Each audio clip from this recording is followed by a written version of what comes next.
xirista xuduudka gobolka Hiiraan oo la wadaago ismaamulka Soomaalida ee Itoobiya in la hakiyo isu socodka dadka iyo gaadiidka iyo in guud ahaan la joojiyo qaadka laga keeno Itoobiya ayaa kulankan u dhaxeeyay maamulka gobolka Hiiraan ee Hirshabeelle iyo saraakiisha amniga dowladda Soomaaliya iyo AMISOM looga hadlay. kulanka oo ka dhacay xarunta AMISOM ee deegaanka Ceel Jaalle ku taala waxaa shir gudoominaya gudoomiyaha maamulka gobolka Hiiraan ee Hirshabeelle Cali Jayte Cismaan waxaana dhanka maamulka gobolka ku weheliyay gudoomiye ku-xigeenka siyaasadda iyo maaliyadda gobolka Xasan Ibraahim Cabdulle, General Saalax Yacquub iyo waliba Cornel Gabre Salaasa oo AMISOM Itoobiya saraakiisheeda Hiiraan ku sugan ka mid ayaa ballan qaaday in ay fulin doonaan amarka gudoomiyaha gobolka Cali Jayte Cismaan ee ahaa in 72 saac gudahood si degdeg ah loo xiro xuduudka Soomaaliya iyo Itoobiya maadaama Itoobiya laga helay dhowr kiis isla markaana dhaqdhaqaaq ganacsi xilligan uu ka jiro labada wadan. shirkan maanta aan isugu nimid dhammaan hay'adaha amniga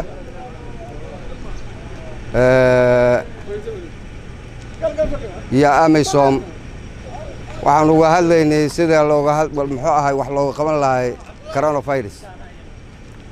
waxaan ka wada hadalnay sidii dhammaan xuduudaha loo xiri lahaa, sidii dadka loo xakameyn lahaa iyo isu socodka dadka sidii loo joojin lahaa si cudurkan dilaaga ah ee faafa looga nabad galo.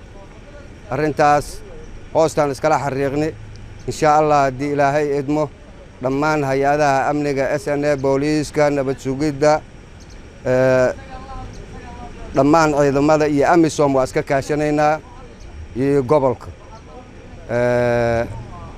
waxaana raaci doonaa insha Allah haddii Alla idmo sida shalay barasaabku uu sheegay 72 saacadood in dhammaan xuduudaha lagu soo xiro isu socodka dadkana la joojiyo si looga nabad galo cudurka dilaaga fari. gudoomiyaha cusub ee maamulka gobolka Hiiraan ee Hirshabeelle Cali Jayte Cismaan oo dhankiisa hadlay ayaa sheegay in taxadar badan maamulka gobolka uu ka muujinayo cudurkan dilaaga ah ee coronavirus-ka. waxa uu sheegay inay socdaan qorshayaal lagu doonayo in dadka lagu kala durjiyo goobaha kala duwan ee ganacsiga leh.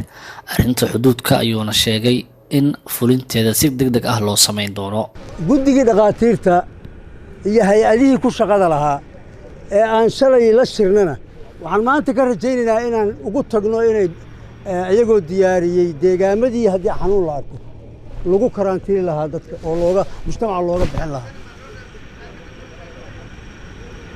intaa markaan ka soo gudbo dhinaca xuduudda oo ay ka soo galaan jaad aad u fara badan oo ay ka soo galaan gaadiid aad u fara badan, brobleemka salkiisina inuu yahay la caddaynayo isu gudbinta.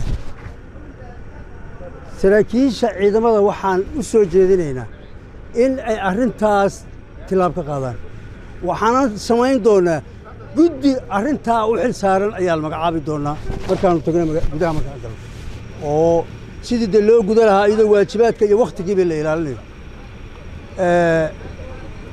waxaan aad ugu mahad celinayaa ciidamada garabkayga taagan ama AMISOM ama Soomaaliya.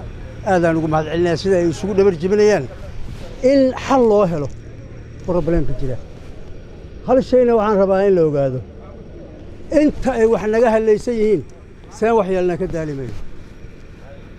inta ay wax naga halaysan yihiin waa ama xanuunka corona hor yaalo ama amni darrana hor taalo ama mashaakilka hadda ilaahay naga wajahay Soomaaliya ka jira uu jiro maalin kama caajisi doono seen waxyeelna.